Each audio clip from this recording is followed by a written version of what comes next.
Zdaj pa je čas za prve spletke v letošnjem letu. Živijo, Katja. Živijo, Aleš. Hej, podromovci. Konec decembra smo na vseh naših družbenih omrežjih presegli okrogle številke. Kakšni pa so plani za letošnje leto? Res je. Predvsem želimo našim sledilcem ponuditi informativne, poučne in zabavne vsebine. Tudi vaših smo veseli. No, jaz sem opazil, da smo samo na YouTubeu januarja zabeležili 200 novih naročnikov.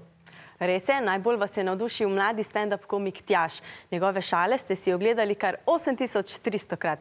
Tik za njim pa je 6700 gledi prispevek o prikritem oglaševanju vplivnežev. No, ko pa smo že ravno pri vplivnežih, si morda tudi ti, tako kot oni, sodelovala pri 10-letnem izzivu? Nisem. Me je pa zanimalo, zakaj se številni zaradi želje po všečkih lotevajo izzivov drugega za drugim, čeprav so mnogi tudi zelo nevarni.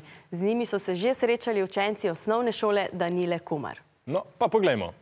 Nika Zorjan, Luka Dončić, Leja Serk in Eva Boškin so le nekateri izmed mnogih, ki so sodelovali v 10-letnem izzivu.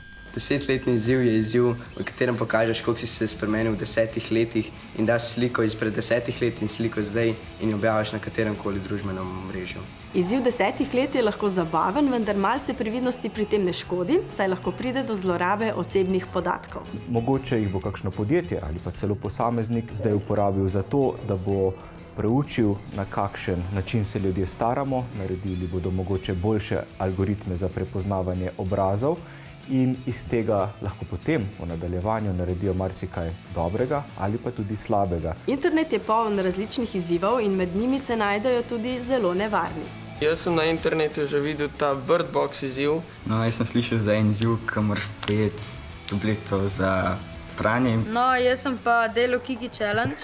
Delal sem ga sred ceste, ki je bil lih semafor, sem pač na zvočnik dal muziko Kiki in sem plesal. A se ti zdi, da je bil ta tvoj izziv nevaren? Lahko bi bil nevaren, če bi me kakšen voznik slučajen zbil, če bi kakšen pele čez rdeče lučirat. Izzivov se udeležujemo zato, da smo bolj vidni in zato, da dobimo več všečkov, lajkov. Preden se lotiš katerega koli izziva, ki ga vidiš na internetu, premisli, ali ga je varno opraviti.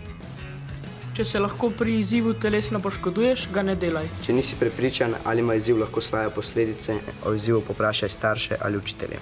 Internet je lahko poln pasti, zatorej pri izvajanju raznih izzivov pamet v roke.